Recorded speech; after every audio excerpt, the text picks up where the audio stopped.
श्री सच्चिदानंद सद्गुरु साईनाथ महाराज की जय। आरती साई बाबा सौख्य दातार जीवा, शरण रजतरी द्यावा दासा विसावा,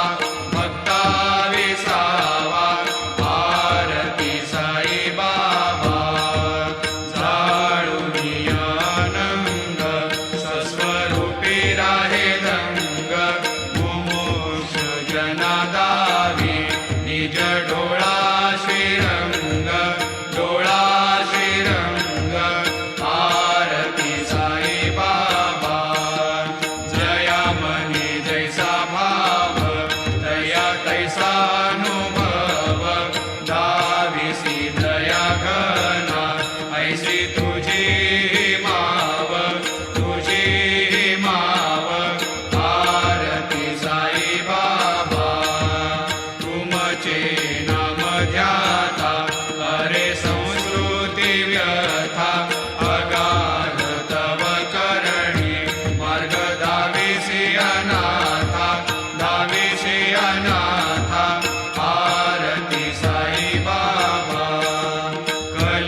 त्वमेव माता पिता त्वमेव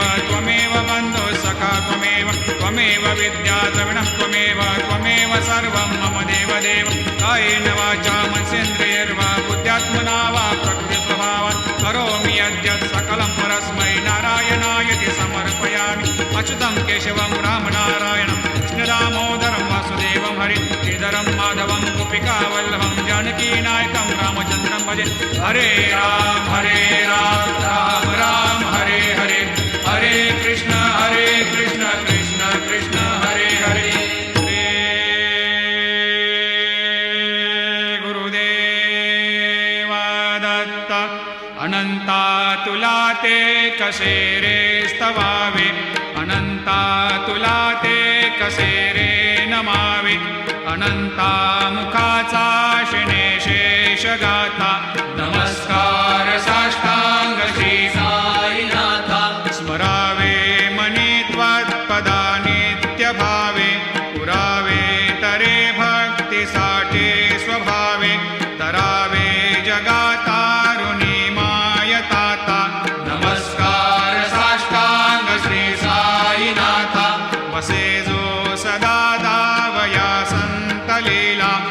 तसे अज्ञलोकान् परे जो जनाला परे अंतरी ज्ञान कैवल्यदाता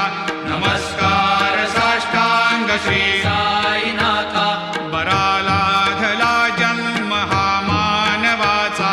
नरासार्थका साधनीभूत साचा धरो साई प्रेमा गळाया अहंता नमस्कार साष्टांग श्री साईनाथा करावे करीसान अल्पज्ञ बाला करावे आम्हा धन्य चुंबो निघाला मुखे घाल प्रेमे खरा ग्रास आता नमस्कार साष्टांग श्री साईनाथा सुरादिक ज्यांच्या पदा वंदिता ते शुकादिक ज्यांते समानत्व देते प्रयागादि तीर्थे पदे नम्र होता नमस्कार साष्टांग श्री साईनाथा तुझ्या ज्या पदा पाहता गोप बाले सदा रंगलीचित स्वरूपे मिळाले करे रास क्रीडा सवे कृष्णनाथा नमस्कार साष्टांग श्री साईनाथा तुला मागतो मागणे एक द्यावे करा जोडितो दीन अत्यंत भावे भवे मोहनी राज हातारी आता नमस्कार साष्टांग श्री साईनाथा ऐसा येई बासाय दिगंबरा अक्षय रूप अवतारा सर्व हि व्यापक तो श्रुतिसारा अनुसया त्रिकुमारा बाबा येई बा काशी स्नान जप प्रतिदिवशी कोल्हापूर भिक्षेशी निर्मल नदी तुंगा जलप्राशी निद्रा माहुर देशी ऐसा येई बा झोळी लोंबत से वाम करी त्रिशूल डमरोधारी भक्तावरद सदा सुखकारी देशील मुक्तिचारी ऐसा येई बा पायी पादुका जपमाला कमंडलो मृगचाला धारण करशी बा नागजटा मुकुट शोभतो माता ऐसा येई बा तत्पर तुझाया जे ध्यानी अक्षय त्यांचे सदनी लक्ष्मी वास करे दिन रजनी रक्षिसी संकट वारुणी ऐसा येई बा या परिध्यान तुझे गुरुराया दृश्य करी नयनाया पूर्णानंद सुखे एकाया लाविशी हरि गुण गाया ऐसा येई बा साई दिगंबरा अक्षय रूप अवतारा सर्व हि व्यापक तो श्रुतिसारा अनुसया त्रिकुमारा बाबा येई बा सदा सस्वरूपं चिदानन्दकन्दं जगत्सम्भवस्थान संहारहेतुं स्वभक्तेच्छया मानुषं दर्शयन्तं नमामीश्वरं सद्गुरुं साईनाथं भवद्वांतविद्वांसमार्तण्डमीड्यं मनोवागतेतं मुनिर्ध्यानगम्यं जगद्व्यापकं निर्मलं निर्गुणत्वां नमामीश्वरं सद्गुरुं साईनाथं भवाम्भोधिमग्नार्दितानां जनानां स्वपादाश्रितानां स्वभक्तिप्रियाणां समुद्धारणार्थं कलौ सम्भवन्तं नमामीश्वरं सद्गुरुं साईनाथं सदा निम्बवृक्षस्य मूलाधिवासात् सुधास्राविणं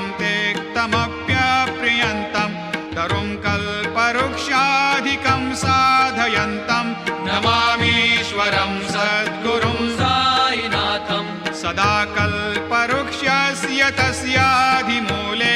भवद्भावबुद्ध्या सपर्यादिसेवां नृणां कुर्वतां भोक्तिमुक्तिप्रदन्तं नमामीश्वरं सद्गुरुं अनेका श्रुता तर्क्यलीला विलासै समावेशकृतेशान भास्वत्प्रभावम् अहं भावहीनं प्रसन्नात्मभावं नमामीश्वरं सद्गुरुं साईनाथं सतां विश्रमाराममेवाभिरामं सदा सज्जनैः संस्तुतं सन्नमद्भिः जनामोददं भक्तभद्रप्रदन्तं नमामीश्वरं सद्गुरुं साईनाथम् अजन्माद्यमेकं परब्रह्म साक्षात् स्वयं सम्भवं राममेवावतीर्णं भवद्दर्शनात् सम्पुनीतप्रभोऽहं नमामीश्वरं सद्गुरुं साईनाथम् श्रीसाईश कृपानिधेऽखिल नृणां सर्वार्थसिद्धिप्रदा युष्मत्पादरजप्रभावमतुलं धातापि वक्ता क्षमः सद्भक्त्या शरणं कृताञ्जलिपुट सम्प्रापितोऽस्मि प्रभो श्रीमत्साई परेशपादकमलान् न्यान्यच्छरण्यं मम सायिरोपधर रागोत्तमं भक्तकामविबुधद्रुमं प्रभुं माययोपहतचित्तशुद्धये चिन्तयाम्यमर्निशं मुदा शरत्सुधांशो प्रतिमं प्रकाशं कृपातपत्रं तव साईनाथ त्वदीयपादाब्जसमाश्रितानां स्वच्छायया तापमपाकरोतु उपासनादैवत साईनाथ स्तवैर्मयोपासनिना स्तुतस्त्वं रमेन्मनोन्मे तव पादयुग्मे भृङ्गो यथाब्जे मकरन्दलुब्धः अनेकजन्मार्जितपापसंशयो भवेद्भवत्पादसरोजदर्शनात् क्षमस्व सर्वान्धपरान्धपुञ्जकान् प्रसीद सायेश सद्गुरोदयानिधे श्रीसाईनाथ चरणामृतपोतचित्तास् सत्पादसेवनरतः सततं च भक्त्या संसारजन्यदुनितोर्धवनिर्गतास्ते कैवल्यधाम परमं समवाप्नुवन्ते स्तोत्रमेतत् पठेद् भक्त्या यो नरस्तन्मना सदा सद्गुरो साईनाथस्य कृपापात्रं भवेद्ध्रुवम् रुसो मम प्रियाम्बिका मजवरी पिता हि रुसो रुसो मम प्रियाङ्गना प्रियसुतात्मजा हि रुसो रुसो भगिनी बन्धु हि श्वशुरसासुबाई रुसो न दत्त गुरु साई मामजवरी कधीहि रुसो उसो न सुनबाई त्या मजन भ्रातृजाया पुसो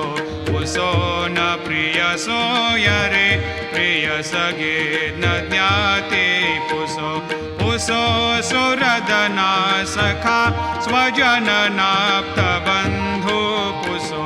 परीन गुरु साई मामजवरी कधीहि रुसो उसो न अबला मूले तरुण रुद्धहीना पुसो उसो न गुरुधा कुटे मजन थोरसाने पुसो उसो न च भले बुरे सुजन साधुहीना पुसो परीन गुरु साई मामजवरी कधीहि रुसो रुसो चतुरतत्त्वविद् विबुध प्राज्ञ ज्ञानी रुसो रुसो हि विदुषी स्त्रिया कुशल पंडिता हि रुसो रुसो महीपते यति भजक तापसे हे रुसो न दत्त गुरु साई मामजवरी कधीहि रुसो रुसो कवि ऋषि मुनि अनघसिद्ध योगे रुसो रुसो हि गृह देवता निकुल ग्राम देवी रुसो रुसो खल पिशाच हि मलिन डाकिने हे रुसो न दत्त गुरु साई मामजवरी कधीहि रुसो मृग खग कृमि अखिल जीव जंतु रुसो रुसो विटप प्रस्तरा अचल आपगाब्धे रुसो रुसो खपवनाग्निवार अवनि पंचतत्वे रुसो न दत्त गुरु साई मजवरी कधीही रुसो रुसो विमल किन्नरा अमल यक्षिणे रुसो रुसो शशि खगादिः गगनितारका हे रुसो रुसो अमर राजहि अदय धर्म राजा रुसो न दत्त गुरु साई मजवरी कधीही रुसो रुसो मन सरस्वती चपल चेतते हे रुसो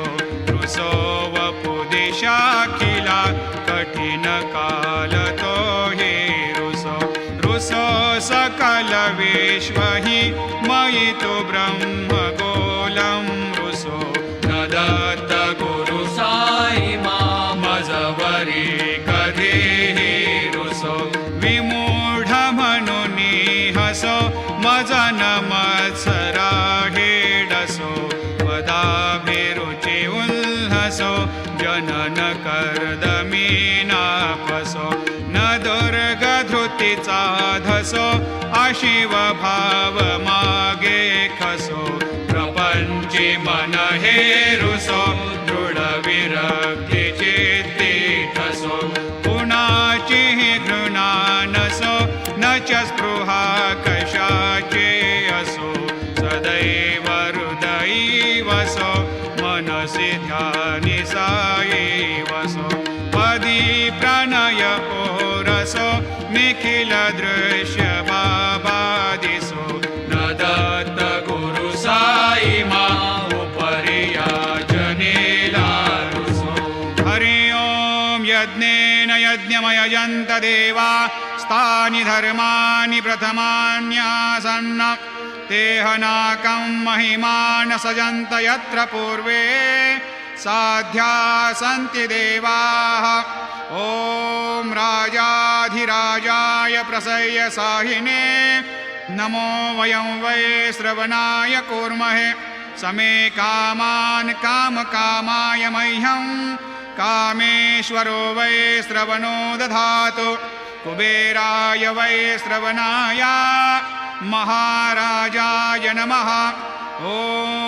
स्वस्ते साम्राज्यं भोज्यं स्वराज्यं वैराज्यं पारमेष्ठ्यं राज्यं महाराज्यमाधिपत्यमयं समन्तपर्याधीशात् सार्वभौमः सार्वायुषान्तादापरार्धात्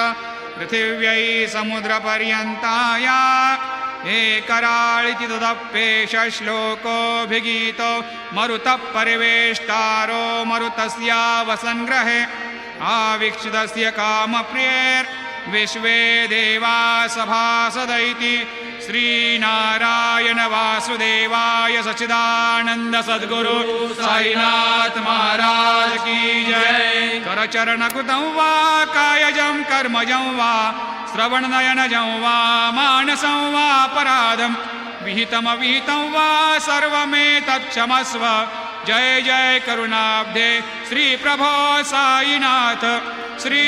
सच्चिदानंद सद्गुरु साईनाथ महाराज